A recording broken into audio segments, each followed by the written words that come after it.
Hello and welcome back to Woodhill Park again. This is just a bit of a special update just to show you my new acquisition for the layout. I've been really tempted by the future just this one time. As the Class 745 runs through Broxbourne station, and I do use this train quite regularly, I decided that I did want to buy the Class 755, which is very similar, from Hornby, as it sort of is related to the station that I've been modelling, and it was nice to see nowadays compared with the 80s, and that was my whole reason for buying it, really, the connection between the station I modelled and then and now. But you don't need much excuse to buy a loco, do you? Especially if it's full of bells and whistles like this one. I tried to remove what I could from the station just to make it look like it was set in the future, but as you do, you always miss something, and I forgot to remove the orange or red ticket machine that you can see. I didn't remove the signage, I just tried to keep it out of shot, but I didn't want to take it all apart just for this one video. But I did my best and I missed something. So it just shows you the detail is everything, and it's very hard to think of all the bits and pieces that you need to omit from one era to another.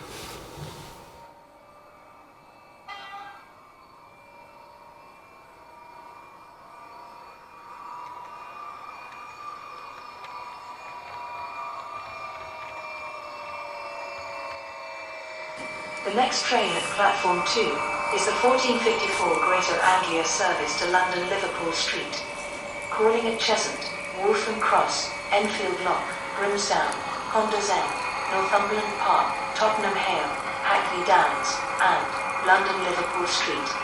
Platform 2 for the 1454 Greater Anglia service to London Liverpool Street.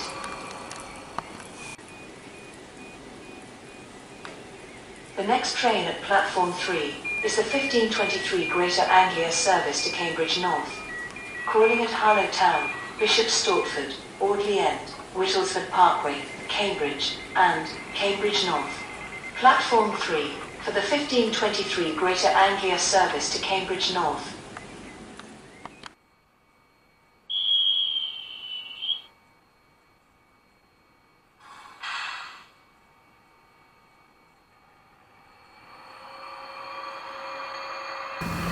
I'm very impressed with this loco, but it's just my opinion, so don't race out and buy one just on what I say, but I'm very pleased with it.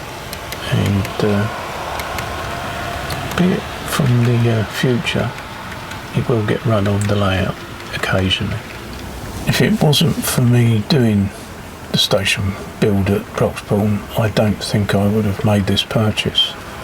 It's just the relationship between the station and this modern day train that fascinates me, really, and brings it up to date.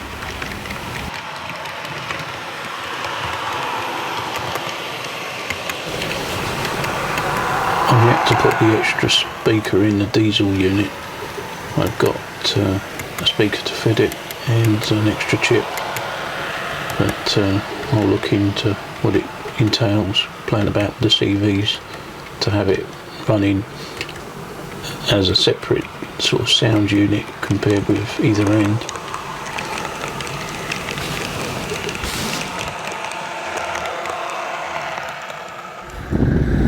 The Hornby Class 755 has this bi-mode of running. It can use a diesel generator where there's no overhead power lines, and then revert back to overhead catenary, or catenary, I said catenary again, catenary, where it can also power itself just on electric. And I was at Ely Station and fortunate enough just to film this just as it transferred over from overhead to diesel.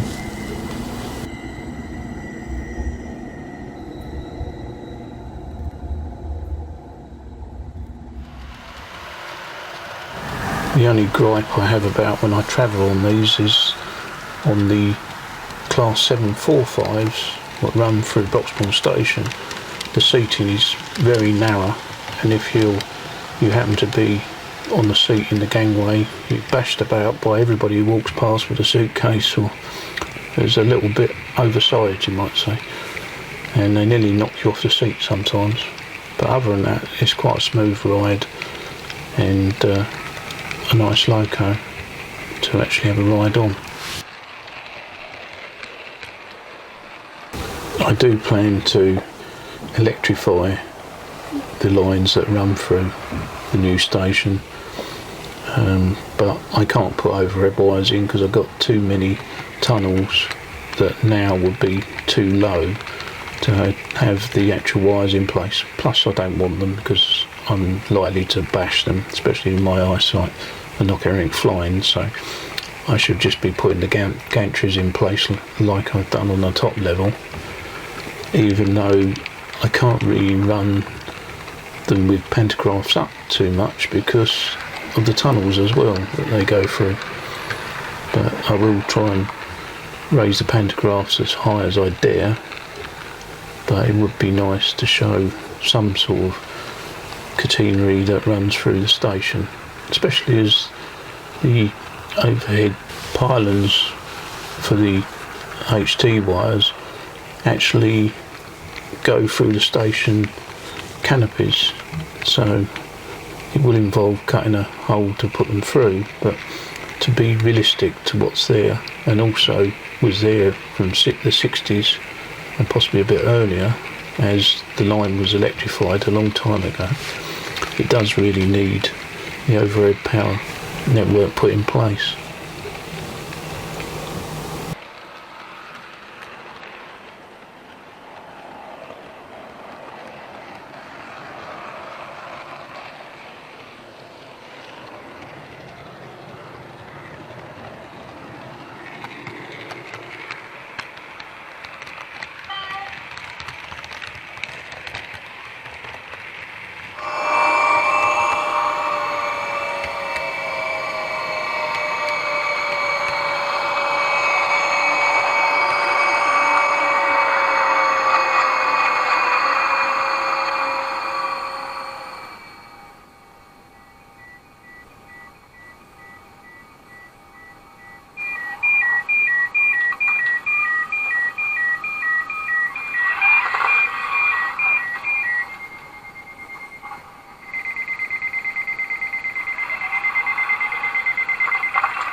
The sound effects on this loco are really impressive and have been recreated really well.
I've not lost touch with the 1980s. That is my main passion, really, and I will continue to portray everything in the 1980s.